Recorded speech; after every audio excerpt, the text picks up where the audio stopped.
파수꾼 동절기 문화 인사드립니다. 화요특강 현월TV 윤목사입니다. 원래 화요일은 화요 개혁파 신앙 길라잡이 시리즈 강의가 있잖아요. 지난주 신론을 마치고 이제 인간론 들어가기 앞서 특강을 진행하고 항상 시점이 그런 것 같습니다. 이제 다음 주부터 인간론을 진행하겠다 이렇게 말씀을 드렸는데 아니면 이제 아예 9월부터 들어가는 것이 여러 가지로 더 낫지 않을까 이런 생각을 해봅니다. 학기 시작과 동시에 또 새롭게 출발한다는 마음으로 이렇게 저렇게 시작하는 게 좋지 않을까라고 생각을 이제 해봅니다. 어찌되었든 그것은 또 닥쳐봐야 하는 것이고요. 그러려면 이제 화요일은 또 특강으로 대체해야겠다. 자, 화요 특강 진짜 오랜만이죠. 지금은 이제 금요일에 모든 것을 다 몰아서 뭐 용어정이라든지 금요 특강이라든지 파수꾼의 단상이라든지 금요일 이제 몰아서 하다 보니까 이제 화요 특강이란 주제 제목이 올라가는 건 오랜만인 것 같습니다. 이럴 때는 이제 화요 특강으로 제가 또 진행을 할 수도 있겠다라는 말씀을 여러분들에게 드립니다. 특강의 내용은 제가 이번 23회 수련회 때 개회 그리고 주일에 했던 강서를 중심으로 해서 진행하려고 하는데요. 강의적 성격을 가지고 있는 만큼 그래도 여러분들에게 이 주제와 관련해서 조금은 유익이 될 수 있기를 바라는 심정으로 전달을 하겠습니다. 오직 성경이라고 하는 주제, 정말 핵심이 되는 주제를 가지고 우리가 항상 생각해야 될 게 뭐냐? 바로 성령님의 사역입니다. 성령님의 사역, 그분의 역사하심, 언제나 말씀과 관련하여서 역사하신다. 이걸 갖다가 상고하는 것이 우리 믿는 신자들에게 참으로 중요하기 때문에 또한 다시금 근원과 기초에 해당하는 내용들을 함께 상고하면서 우리 신앙을 다시금 또 다지는 그런 계기가 될 수 있기를 바랍니다. 우리 신앙의 기초이자 근본 오직 성경입니다. 이 성경에 대해서 그리고 오직 성경 위에 선 신앙과 삶을 위해서는 거듭나는 것이 필요하고 또 중생이라고 하죠. 오직 성경에 서 있는 말씀의 전달자인 목사 그리고 성령님께서 성경을 통해 일으키시는 구원 역사에 대해 아는 것이 정말로 중요합니다. 성령께서는 성경을 통해서 영혼의 그 생명의 씨앗이 발할 수 있도록 하시고 말씀 안에서 예수 그리스도를 믿는 자들의 삶에 분명한 변화를 가져다 주십니다. 우리에게는 그에 대한 확고한 믿음과 또한 경험이 필요하죠. 우리 신앙의 근본에 해당하는 이 부분이 없고는 사실 오직 성경 위에 선 신앙과 삶을 외친다? 그냥 죽은 구호에 불과하니까 삶의 어떤 변화도 동반되지 않습니다. 오직 성경이라고 하는 건 우리가 참으로 계속해서 공부해야 될 주제입니다만 오늘날 오직 성경이라는 구호가 교회에서 사라졌거나 다른 식으로 오해되고 있고 이 부분에 대해서는 제가 지난주 라이브에서 또 서두에서 말씀을 드렸던 것 같습니다만 이미 성경에 무언가를 첨가해야 된다 생각은 지배적이다 못해 당연한 것으로 여겨집니다. 많은 사람을 보다 효율적으로 복음으로 인도하기 위한 미명이죠. 미명하에 응당 그렇게 해야 한다는 식의 생각이 그냥 자리를 잡아버린 거예요. 우리 예수님과 사도들 그리고 역사적 기독교에 속한 신실한 우리 신앙 선배들은 오직 성경을 믿었습니다. 성경 그대로 가르쳤습니다. 성경을 통해서 구원에 이르는 지혜를 얻었고 또한 삶이 변화됨을 교회 역사 속에서 생생하게 보고 또한 경험했습니다. 성경의 권위 그리고 충분성을 믿고 말씀을 증거함으로써 성령께서 성경을 통해 사람을 변화시키는 능력을 직접 보고 드러냈던 겁니다. 반면에 오직 성경 자체가 박살이 나버린 교회에는 성경을 통해 놀라운 생명의 역사와 삶의 변화를 보는 게 아니고 다른 대체물로 만족하거나 안주하는 현상이 생깁니다. 구원과 삶의 변화를 가져오는 성경의 놀라운 능력에 무지하기 때문에 성경을 그저 단지 수양이나 마음의 위안을 삼는 도구, 심리치료 수단, 심지어 신비주의적 체험, 관상을 위한 도구적 수단으로 전락을 해서 분명히 성경을 들고는 있는데 오직 성경 위에 선 신앙을 떠나는 구조가 되어버린다는 것. 오직 성경과 관련한 참으로 중요한 본문이 디모데후서 3장 15절로 17절 아닙니까? 그야말로 성경과 관련된 구절로 이보다 더 중요한 게 있을까 싶은 우리에게 너무나도 익숙한 말씀이죠. 모든 성경은 하나님의 감동으로 된 것이며 구원에 이르는 지혜가 있게 하고 더 나아가서 하나님의 사람으로 온전하게 하며 모든 선한 일을 행할 능력을 갖게 한다라고 가르치는 내용입니다. 우리가 오직 성경의 교리를 강조하고 수호하고자 할 때 그것이 단지 죽은 이론이 아니라 실제로 어떤 능력을 가지고 있는지를 알고 경험하고 드러내야 된다라고 하는 겁니다. 사실 개혁신앙에 입각해서 성경의 영감성과 충분성을 믿고 또 그걸 갖다가 논리적으로 우리가 신학적으로 변호하는 건 일정 정도 어느 정도 공부를 하면 가능할지 모릅니다.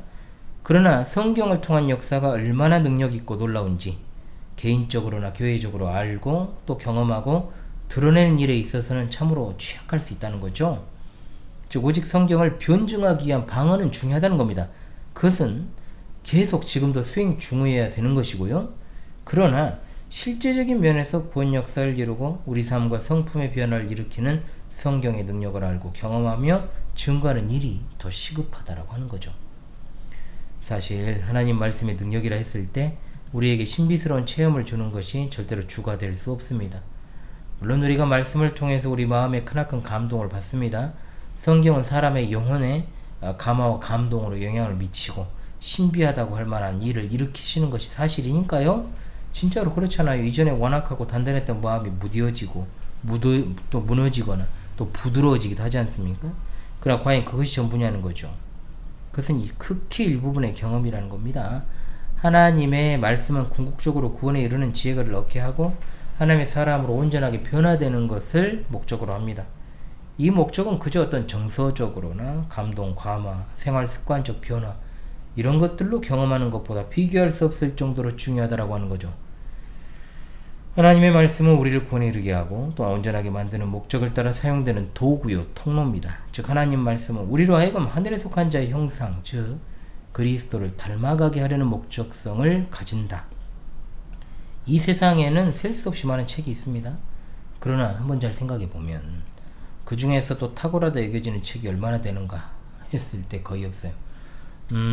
자 그런 책이 있다고 칩시다. 가령 그렇다면 사람들이 그토록 열광했던 그 탁월한 책이 사람을 근본적으로 변화시킬 수 있습니까? 그럴 수는 없습니다. 그저 유익한 지식과 정보를 가져다주고 정서적으로 안정 주는 일 정도로 그칩니다. 사실 그 정도만 수행해도 책이라고 하는 것의 가치, 그 책 자체가 상당히 높다라고 할 수 있죠. 그렇다면 사람들이 신봉하는 어떤 종교의 경전을 한번 생각해 보십시다. 그렇다면 사람들이 신봉하는 그 경전이 과연 다른 책들과 다를 게 있냐는 거죠. 사람을 변화시켜서 구원에 이르게 하고 그리스도의 형상을 닮아가게 하는 것은 오직 하나, 오직 성경입니다. 성경은 하나님의 감동으로 된 것이므로 구원을 이루는 생명의 역사에 사용되어서 그저 생활 습관이나 도덕성을 개선하는 수준이 아니라 하나님의 사람으로 변화시키는 것, 즉 근본적인 변화를 가져다 주는 책은 성경밖에 없습니다. 성경이 이런 유일한 변화를 일으키는 원동력은 뭐냐? 계속해서 성경을 읽으면 됩니까? 가까이 성경을 품고 자면 될까요? 아니면 배우자 해야 됩니까? 백독을 하고 천독 좀 하면 영안이 열려 사람에게서 빛이 납니까? 이런 말 많이 들어보셨죠? 계속해서 성경을 붙들고 그죠? 바위 위에서 기도를 했더니 불을 받았다고 하는 사람들도 많잖아요. 우리 주변에. 어떤 이에게 생명의 역사가 나타나 하나님의 사람으로 변화된 일은 절대로 그런 식으로 일어나지 않습니다.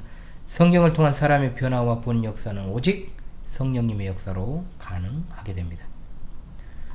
고린도서 3장 13절로 18절입니다. 우리는 모세가 이스라엘 자손들에게 장차 없어질 것에 결국을 주목하지 못하게 하려고 수건을 그 얼굴에 쓴 것 같이 아니하노라. 그러나 그들의 마음이 완고하여 오늘날까지도 구약을 읽을 때 그 수건이 벗겨지지 아니하고 있으니 그 수건은 그리스도 안에서 없어질 것이라. 오늘까지 모세의 글을 읽을 때 수건이 그 마음을 덮었도다. 그러나 언제든지 주께로 돌아가면 그 수건이 벗겨지리라. 주는 영이시니 주의 영이 계신 곳에는 자유가 있느니라. 우리가 다 수건을 벗은 얼굴로 거울을 보는 것 같이 주의 영광을 보매 그와 같은 형상으로 변화하여 영광에서 영광에 이르니 곧 주의 영으로 말미암음이니라. 아멘. 바울 사도는 여기서 모세의 율법을 읽을 때 마음을 덮었던 수건이 복음에 의해 벗겨진다라고 했습니다.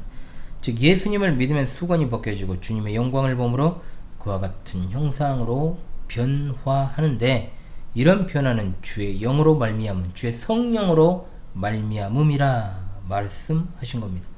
이처럼 성령님의 역사는 새 언약의 일꾼들이 전하는 복음을 들을 때 성령 하나님께 사람들로 하여금 그리스도 안에 계시된 하나님의 영광을 보게 하심으로 일어나게 된다는 거죠. 하나님의 백성이 변화되는 것은 하나님의 말씀뿐만 아니라 그 말씀을 가지고 일하시는 성령님의 역사로 일어나게 된다라고 하는 겁니다. 하나님의 백성을 향해 하나님께서 그 뜻을 이루실 때 항상 성령과 말씀을 함께 갑니다. 그러므로 우리가 성경을 읽는다고 하면서 성령님을 등한시하거나 반대로 성령의 체험을 구하면서 성경을 등한시한다? 똑같은 잘못입니다. 교회 역사 안에 이 둘은 항상 분리되어 좌우로 치우쳐 이단들이 많이 발생을 했죠. 우리 역사적 기독교회는 늘 균형을 유지해 왔습니다. 이처럼 성경에는 성령님과의 관계 속에서 말씀을 통해 나타나는 역사나 변화를 시사하는 표현들이 참으로 많습니다. 가장 보편적으로 알려진 것이 우리가 말씀을 읽을 때 성령께서 그 심령을 비추신다 라는 뜻으로 하나님의 말씀을 등이라고 표현하지 않습니까? 너무나 우리에게 익숙한 말씀, 빛을 비추어 깨닫게 하신다는 시편 119편 105절, 주의 말씀은 내 발의 등이요 내 길의 빛이니이다. 아멘. 이어서 130절 말씀, 주의 말씀을 열면 빛이 빛이요 우둔한 사람들을 깨닫게 하나이다. 한마디로 성령님의 역사로 말미암아 하나님의 말씀이 등과 빛처럼 마음을 비추어 죄인을 거듭나게 하고 이미 믿는 자들도 죄를 자극하고 깨어나게 함으로 변화된 삶으로 이끈다는 것입니다. 즉 성령께서 하나님의 말씀을 통해서 우리의 구원과 삶을 조명해 주십니다. 이와 관련해서 성령님의 조명이라는 아주 중요한 신학적 표현을 쓰고 있죠. 성령께서 하나님 말씀을 통해 조명하시지 않으면 신자라도 전혀 갈피를 잡지 못합니다. 우리에게 성경이 없다면, 그리고 성경을 통해 성령께서 우리를 깨닫게 하시지 않으면 우리 인생은 그야말로 갈 바를 알지 못하고 헤매게 됩니다. 향방 없는 다른 짐을 하게 된다는 거죠. 우리 신앙 여정을 비추는 하나님 말씀이 없다면 목자 없는 양같이 우리 삶은 한치 앞을 모르는 비참한 상황에 처해지게 될 것입니다. 성령께서 성경을 통해 깨닫게 하시는 역사를 당연하게 여기지 마십시오. 그 놀라운 역사를 실제로 생생하게 알고 믿고 증거함으로 삶에서 경험하는 게 얼마나 중요한지요. 지금은 성경을 우리가 너무나 쉽게 곁에 두고 있고 구할 수도 있는 시대 아닙니까? 너무 흔해서 탈이라면 탈이랄까요? 그러나 그렇지 못했던 시대가 불과 반세기 전이었음을 생각합시다. 그리고 성경을 더욱더 사모해야 됩니다. 아울러 우리가 하나 더 기도할 것, 보다 더 좋은 번역 성경이 나오기를 위해서 기도해야 됩니다. 그렇게 되었을 때 참으로 험악한 시대가 우리 눈앞에 닥쳐오더라도 진짜로 성경만 들고 우리 신앙 유지하고 지켜나가는 일이 가능해지니까요.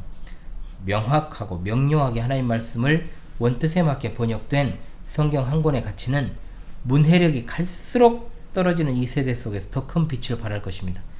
성경의 모든 내용은 우리를 위한 하나님의 계시로 하나님에게서 영감되었고 우리 신앙과 삶에 있어 충분하며, 성경이 없으면 우리는 빛이 없는 어둠 속에서 안개가 자욱하여 한치 앞도 보이지 않는 현실에서 방황하며 유리하게 될 것입니다. 등과 조명과 마찬가지로 에레미야 23장 29절에는 방망이와 검이 나옵니다. 여호와의 말씀이니라 내 말이 불같이 내 말이 불같지 아니하냐, 바위를 쳐서 부서뜨리는 방망이와 같지 아니하냐라고 했습니다. 어떻게 하나님의 말씀이 바위를 부수는 방망이 같은가? 성령님께서 말씀을 방망이로 사용하셔서 죄악으로 굳어있는 사람들의 심령을 부수고 깨뜨리시니까요. 자, 정말로 바위처럼 단단한 마음이 그래서 깨지는 거예요. 멀리서 찾을 필요 없습니다. 우리가 하나님 앞에 굴복하게 된 것도 하나님 말씀이 그와 같은 도구로 사용되었기 때문입니다. 여러분 중에는 나는 그렇게 완악한 사람이 아니라고 생각할 수도 있을 것입니다. 그런 분도 있을 거예요. 그러나 그것은 여러분의 현재 상태에서 나오는 말이고, 실제로 하나님 말씀 안에서 사람들의 심령은 이집트의 바로와 같이 완악해집니다. 그래서 하나님께서 그 심령을 깨뜨리지 않는 한 어떤 노력도 무의미한 거죠. 하나님의 말씀은 완전히 그 심령을 부수거나 더 굳어지게 하는 역할을 수행합니다. 제가 현실에서 복음 전도하면서 지금껏 만나보았던 사람들이 많이 있는데, 그 중에서 가장 저를 힘들게 했던 사람은 이런 지하에 복음을 거절하고 강력하게 거부반응 보이는 사람이 아니었어요. 그냥 어느 정도는 긍정을 하면서 관계를 지속해가지만 결정적인 순간에 상처를 두고 떠나는 사람들이 가장 힘들었습니다. 실제로 그래요. 물러터져 보여도 아니라는 거죠. 복음에 대해서는 완악하다는 거죠. 오히려 강하게 거부 반응을 일으키고 거절했던 사람들이 시간이 흐를수록 조금 더 유연해지는 태도를 가지는 것을 많이 보았습니다. 또한 에베소서 6장에는 바울 사도가 마귀를 대항하기 위해 그리스도인이 입어야 할 전신 갑주를 말하며 공격 무기로 성령의 검, 즉 곧 하나님의 말씀을 말하고 있습니다. 즉 히브리서에서도 똑같이 검으로 말씀을 묘사하는데, 여기서는 대항하는 무기 수단이 아니라 인간의 심령을 찔러 쪼개는 수술용 메스와 칼로 설명을 하죠. 그래서 저는 성령님께서 사람의 심령에 내적 수술을 행하신다는 표현을 즐겨 씁니다. 완악한 심령이 하나님 앞에 굴복되는 건 백약이 무효하고 오로지 성령님께서 내적으로 그 사람을 완전히 개조하는 수술을 하실 때 가능하게 되는 거죠. 웨스트민스터 신앙 고백을 작성한 신앙 선배들은 목회자들이 설교와 관련해서 당시 교회를 향해 설교자는 회중이 성령에 의한 그와 같은 반응의 결과를 얻게 하는 설교를 해야 한다. 이렇게 말합니다. 강단에서 회중의 비뚤어진 신념, 삶의 자세를 정확하게 그리고 날카롭게 지적하는 하나님 말씀이 선언되어야 한다라고 고백한 거죠. 말씀을 사용하시는 성령님께서는 말씀을 듣는 자들로 하여금 자기 실체를 마주함으로 부끄러워하는 심령을 갖게 하실 수 있습니다. 설교자는 바로 그와 같은 성령님의 역사에 사용되는 말씀을 전해야 된다라고 하는 것이죠. 오직 성경이 부정되는 현실에서는 그런 설교를 사람들이 기본적으로 싫어하고요. 기피할 수밖에 없어요. 그런 역사가 없으면 성경이 제대로 선언되는 건 아니죠. 성령께서 말씀을 통해 죄인들의 마음에 제대로 역사하시면 반드시 심령을 찔러 쪼개 밝히 드러내므로 의로운 판단 앞에 서게 하는 일이 일어날 것입니다. 성령께서 사용하시는 말씀은 양심의 가책을 받게 하는 정도의 수준이 아니에요. 우리를 하나님의 불꽃 같은 눈앞에 세우고 우리 깊은 곳에 있는 생각과 중심을 노출시키셔서 의로운 판단 앞에 서게 합니다. 성령님께 사용하실 때 하나님 말씀은 세상 그 어떤 검보다도 예리하게 사람의 심령에 임하게 됩니다. 또한 우리가 씨앗이 있죠. 베드로전서 1장 23절 너희가 거듭난 것은 썩어질 씨로 된 것이 아니요 썩지 아니할 씨로 된 것이니 살아있고 항상 있는 말씀으로 되었느니라. 하나님의 말씀을 썩지 아니할 씨라고 했습니다. 죄와 허물로 죽어버린 사람이 다시 살아나게 되는 것은 성령께서 하나님의 말씀을 씨로 사용해서 역사하신 결과입니다. 일반적으로 우리가 씨 뿌리는 자의 비유로 알려진 토양의 비유에서 예수님께서는 씨는 하나님의 말씀이라고 분명히 해설해 주셨죠. 하나님의 말씀은 사람의 영혼에 심겨 생명을 발하는 씨앗이다. 그렇게 하시는 분이 바로 성령님이십니다. 성령께서는 말씀이라는 생명의 씨앗을 창세전에 영생을 주시기로 작정된 자들의 심령에 심어서 열매를 맺게 하십니다. 그 심령에 하나님 말씀이 심긴 사람은 그로 인해 놀라운 변화를 경험하게 되는 거죠. 오늘날에는 교계 전반에 걸쳐서 알미니안주의 누룩과 신복음주의로 가득한 현실로 인한 것이기도 하겠습니다만 오직 성경이 무너져서 이와 같은 성령의 역사로 인한 거듭남을 어떤 들어보지도 못했거나 또 생각하지도 않거나 경험하지 못한 이들이 많아요. 역사적 정통 기독교회는 성령께서 말씀을 통해 일으키시는 거듭남의 역사를 신자의 기초이자 출발로 여겼지 않습니까? 그런데 오직 성경을 떠난 자들은 성경을 들고 있고 또한 사용하면서도 불구하고 신앙의 기초를 갖다 거듭남이나 회심 같은 어떤 성령으로 인한 구원 역사보다 신비적 경험이나 다른 부수적인 것들에 바탕을 두는 경우가 많습니다. 도덕적 변화는 물론이고 물론 정말 중요해요. 그거 중요하잖아요. 그런데 그것이 전부면 기독교 신앙이 다른 이방 종교와 다를 것이 무엇입니까? 기독교는 참 생명이 있지만 다른 종교에는 없습니다. 오직 성경이 무너진 곳에는 교회가 아니라 그 기초를 스스로 부정하는 공동체만 존재할 뿐입니다. 오늘날 오직 성경이 무너지며 생겨난 아주 좋지 않은 현상 중 하나가 무엇입니까? 교회를 그저 다니는 사람이 많다. 진정으로 회심해서 그리스도의 참된 생명을 소유하는 것, 즉 거듭난 자에게 나타나는 생명의 역사와 그로 인해 그리스도의 형상을 닮아가며 하나님의 형상을 닮아가는 것에 대해서 아예 모르는 자들이 회중 속의 대부분을 차지하고 있다는 겁니다. 이거는 오직 성경이 무너져서 생긴 현상이에요. 오늘날 교회를 그토록 오래 다녀도 사람들의 삶이 변화가 없고 또 교회가 세상과 다를 바가 없다는 말을 하고 또 듣는 이유가 뭐냐? 오직 성경이 무너져서 그렇습니다. 성경이 아무런 역할을 하지 못하는 모습을 발견하는 것도 바로 그 때문입니다. 그래서 저 자신도 늘 목회 현실 앞에서 참 좌절스러운 일들이 많잖아요. 늘 스스로 하나님 앞에서 이 사실에 대해서 되물어요. 뭐냐?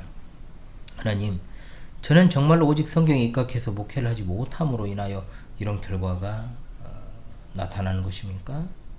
제가 믿고 있는 바 오직 성경이 잘못된 형태입니까? 제발 알려주시옵소서. 그러면 어떤 생각을 주시느냐? 오직 성경을 따라 더욱더 목양일념하여라 라는 생각밖에 주시지 않습니다. 그렇게 해야 한다는 거죠. 오직 성경 위에 선 신앙과 삶에는 생명의 역사가 있습니다. 진실한 신자는 오직 성경 위에 선 신앙에 따라서 생명을 소유한 거듭난 신자가 되죠. 자, 그리고 그가 얻은 생명으로 하나님의 사람으로 변화되고 도덕적으로 더 나은 사람이 됩니다. 삶의 개혁과 변화를 말하기 전에 오직 성경이 먼저 회복돼야 되죠. 성경을 부차적인 것으로 여기고 추구하는 삶의 개혁은 하나님의 뜻을 따르는 게 전혀 될 수 없습니다. 성령께서는 말씀을 통해 삶의 개혁을 이루어 가십니다. 인간 스스로 이루는 게 아닙니다. 오직 하나님만이 사람을 구원하고 인간의 영혼과 그 내면을 변화시켜서 하나님의 사람이 되게 하십니다. 말씀으로 바위처럼 단단하고 완악한 심령을 깨뜨리시고 완고한 그 심령을 예리한 검으로 수술하시며 생명을 발화시키고 빛을 비추어서 갈 길을 보여주시는 성령 하나님의 역사가 있어야 됩니다. 이것은 오직 성경을 머리로만 하는 것으로 되는 게 아니라 성경을 통해서 성령님께서 역사하심을 믿고 경험하고 드러내는 교회와 교역자와 성도가 돼야 된다, 있어야 된다라는 뜻이에요. 그런 측면에서 사람들이 하나님을 알아가는 지식에서 더욱더 자라가고 그분의 뜻을 알고 적용하고 순종하는 그런 일들에 힘을 안 쓰는 이유가 뭐겠어요? 힘을 쓰지 않는 이유가 뭡니까? 진정한 삶의 개혁인 말씀을 통해 거듭난 생명의 역사가 없기 때문이 아니겠어요? 근원적으로 생각을 해야 된다는 거예요. 동상이몽이라는 말을 쓰잖아요. 같은 자리에 있다고 같은 세상에 사는 게 아니에요. 같은 언어를 쓴다고 해서 같은 나라 소속이 아니라는 거예요. 우리는 하나님 나라에 소속되어 있습니다. 하나님 나라에 소속된 사람은 말씀을 통해 성령 하나님의 역사로 변화된 사람인 줄로 믿습니다. 아멘. 자, 화해 특강을 맺겠습니다. 인류 최대의 기만의 종교가 바로 로마교죠. 로마교는 성경을 버리고 거기에 이제 제사에 해당하는 미사, 각종 예전, 성상, 성물 이걸 통해서 말씀을 보지 못하고 그러한 것들의 시선을 쏟도록 만들어서 많은 사람을 그 오랜 시간 동안 지옥으로 이끄는 일을 최전선에서 담당했고 지금도 담당하고 마지막 시대까지 담당할 겁니다. 마찬가지로 오늘날 교회 안에서도 심리학, 마케팅, 엔터테인먼트 이런 어떤 요소들을 동원해서 사람들의 심금을 울리고 감정을 이완시키고 감동을 주고 문화적 요소들을 도입하여 다채로운 프로그램을 교회 사역 가운데 다분히 쏟아붓고 섞는 건 당장은 좋아 보일지 몰라도 결국 교회를 무너뜨리는 확실한 방법이 되는 겁니다. 성령께서 말씀을 통해 일으키시는 생명과 삶의 변화는 성경의 권위와 충분성을 인정하며 그것을 따르는 신앙과 직결됩니다.